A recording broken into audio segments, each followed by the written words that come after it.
Hello friends, welcome to my YouTube channel the web education. So friends, এই মুহূর্তে একটা গুরুত্বপূর্ণ ব্রেকিং নিউজ সেটা হচ্ছে 2023 টেটের রেজাল্ট কিন্তু পাবলিশ হয়ে গেল। কারণ এর আগে আমি ভিডিও দিয়েছিলাম যে সন্ধ্যে 6টার পর কিন্তু রেজাল্ট পাবলিশ হবে, ঠিক সেই মতো কিন্তু ওয়েবসাইটে রেজাল্ট পাবলিশ হয়ে গেছে। তো কিভাবে চেক করবে দেখে নাও একদম ডিটেলসভাবে। কারো যদি রেজিস্ট্রেশন নাম্বার হারিয়ে গেলে তাহলে কীভাবে চেক করা যাবে বা কীভাবে রেজিস্ট্রেশন নাম্বার পেয়ে যাবে, সম্পূর্ণ তথ্য ভিডিওর মধ্যে দিয়ে শেয়ার করবো। তো সকলেই ভিডিওটি লাইক করবে, শেয়ার করবে এবং যারা চ্যানেল নতুন আছো অবশ্যই চ্যানেল সাবস্ক্রাইব করে পাশে থাকা বেল নোটিফিকেশন করবে। তো 2023 টেটের রেজাল্ট যেটা দীর্ঘদিন ধরে অপেক্ষারত ছিল, অর্থাৎ 2023 সালে যে টেট পরীক্ষা হয় তার রেজাল্ট কিন্তু পাবলিশ হয়ে গেছে। এবং এর আগে কিন্তু যে নোটিশ দিয়েছিল সেখানে বলা হয়েছিল যে 64 জন যে ছিল তার মধ্যে 6,000 সামথিং কিন্তু অ্যাপিয়ার পাস করেছে 2023 টেটে পরীক্ষাতে, এবং যার মধ্যে 64 জন ফার্স্ট 1 থেকে 10-এর মধ্যে নাম ছিল তাদের লিস্ট কিন্তু অলরেডি প্রকাশ হয়ে গেছে সেই নোটিফিকেশনের মধ্যে। এই নিয়ে আমি ভিডিও দিয়েছি এর আগে। এখন কিন্তু সম্পূর্ণ রেজাল্ট সকলে চেক করতে পারবে ওয়েবসাইট থেকে। তো কীভাবে চেক করবে একদম ডিটেলস লাইভ ভিডিও করে তোমাদের সামনে শেয়ার করবো। তো সকলেই ভিডিওটি স্কিপ না করে শেষ পর্যন্ত দেখো, এবং কারো যদি রেজিস্ট্রেশন নাম্বার হারিয়ে যায় তার পদ্ধতি কী রয়েছে। তো প্রথমত রেজিস্ট্রেশন নাম্বার যদি কারো হারিয়ে যায় সেক্ষেত্রে বলে রাখি যে তোমরা প্রথমত নিজের ইমেলের মধ্যে চেক করতে পারো, WBBPE দিয়ে সার্চ করলে পেয়ে যাবে, অথবা নিজের মেসেজের মধ্যে WBBPE দিয়ে সার্চ করলেই কিন্তু সমস্ত বিষয়টা এসে যাবে। যেখানে TET লেখা থাকবে 2023 লেখা থাকবে, TET 23 বলে তারপরে কিন্তু যে নাম্বারটা সেটা কিন্তু দেওয়া থাকবে। তো এইভাবে কিন্তু রেজিস্ট্রেশন নাম্বার চেক করবে। যদি না পাওয়া যায় তার বিকল্প পদ্ধতিও আমি কিন্তু পরের ভিডিওতে নিয়ে আসবো, অবশ্যই সকলে থাকবে চ্যানেলের সাথে। এখন কিন্তু দেখা যাবে যে কীভাবে রেজাল্টটা তোমরা দেখতে পারবে সকলে নিজের রেজিস্ট্রেশন নাম্বার এবং ডেট অফ বার্থ দিয়ে তার তথ্যটা একবার সকলে দেখে নাও। তো স্কিপ না করে ভিডিওটা শেষ পর্যন্ত দেখো।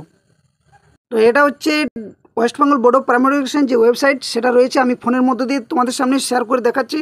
তো এখানে প্রথমত সার্চ করবে যে wbb.wb.org.in বলে যে ওয়েবসাইটটা রয়েছে, সেখানে সার্চ করলে কিন্তু এখানে যে প্রথমত বিষয়টা দিতে হবে সেটা হচ্ছে চেক রেজাল্ট। এখানে অপশান দেখতেই পাচ্ছ সকলে। এখানে প্রথমত নিজের রেজিস্ট্রেশন নাম্বার, সেই রেজিস্ট্রেশন নাম্বারটা ক্লিক করবে, তারপর enter of date of birth. এখানে ডেট অফ বার্থটা কিন্তু এন্টার করলে এসে যাবে। এখানে প্রথমত রেজিস্ট্রেশন নাম্বার দিতে হবে, যে রেজিস্ট্রেশন নাম্বার ধরো কার দেওয়া থাকবে যদি TET দিয়ে তারপরে 23 তারপরে যে সামথিং যে নাম্বারগুলো রয়েছে সেই নাম্বারগুলো দিবে।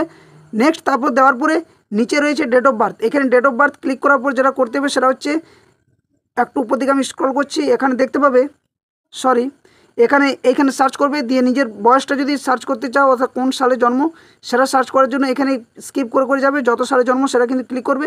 নেক্সট তারপর করার পরে এখানে যে মান্থ সেই মান্থসটা এখানে ক্লিক করবে, কত তারিখে জন্ম সে ডেটটা কিন্তু দিলেই কিন্তু তারপর এখানে যে চেক রেজাল্ট সেই চেক রেজাল্ট কিন্তু এসে যাবে। এখানে চেক রেজাল্ট করার পরেই কিন্তু ডিটেলসটা এসে যাবে। কারো যদি রেজিস্ট্রেশন নাম্বার ভুল থাকে বা ডেট অফ বার্থ ভুল থাকে তাহলে কিন্তু এখানে যে বিষয়টা দেখাবে সেটা হচ্ছে ইনভ্যালিড। এই যে ইনভ্যালিড কিন্তু দেখা যাবে এখানে রেজিস্ট্রেশন নাম্বার ইনভ্যালিড আর ডেট অফ বার্থ ইনভ্যালিড বলে এখানে দেখা যাবে। আর যদি কারো যদি সেই লিঙ্ক থেকে খুলতে অসুবিধা হয় অবশ্যই আমি ভিডিও ডেসক্রিপশন বক্সের লিঙ্কটা শেয়ার করে দেবো। তাছাড়া ভিডিও ডেসক্রিপশন বক্সে যে অফিসিয়াল টেলিগ্রাম চ্যানেল লিঙ্ক রয়েছে ওখানেও কিন্তু আমি লিঙ্কটা শেয়ার করে দেবো। সকলে কিন্তু ওখান থেকে সম্পূর্ণ ডিটেলস তথ্যটা বা রেজাল্ট কীভাবে দেখতে পারবে সেটাও কিন্তু দেওয়া থাকবে। তো এই হচ্ছে সম্পূর্ণ তথ্য। এর লিস্ট অবশ্যই যদি প্রকাশিত হয় কালকে কিন্তু সেই সমস্ত লিস্ট কিন্তু পাবলিশ হয়ে যাবে দুপুর 2টোর পর। কিন্তু বলা হয়েছে ওয়েবসাইটে বলা হয়েছে West Bengal board of primary education তরফ থেকে, যেখানে কিন্তু কাল দুপুর 2টোর পর কিন্তু সম্পূর্ণ যে 6,000 সামথিং যে পাস করেছে তাদের সম্পূর্ণ লিস্ট কিন্তু সেখানে কিন্তু তোমরা সকলে দেখতে পেয়ে যাবে। তো এই ছিল যে আপডেট বিষয় মূলত এখানে। যদি কারো রেজিস্ট্রেশন নাম্বার ভুল থাকে বা যদি রেজিস্ট্রেশন নাম্বার যদি না পেয়ে থাকো অবশ্যই আমাকে কমেন্ট করবে, যথাসাধ্য সাহায্য করার চেষ্টা করব। আর আরেকটা কথা বলে রাখি যে চ্যানেল নতুন হয়ে থাকলে সাবস্ক্রাইব করবে, সমস্ত ডিটেলস অথেন্টিক নিউজ আপডেট সঠিক সময়ে সবার আগে পাওয়ার জন্য অবশ্যই চ্যানেলটি সাবস্ক্রাইব করে পাশে থাকবে। তো ধন্যবাদ। এই মুহূর্তে এইটুকুই আপডেট ছিল, পরবর্তী আপডেট অবশ্যই নিয়ে আসবো। ততক্ষণের জন্য চ্যানেলটি সাবস্ক্রাইব করে হাই বাটনটা ক্লিক করতে কেউ কিন্তু ভুলো না।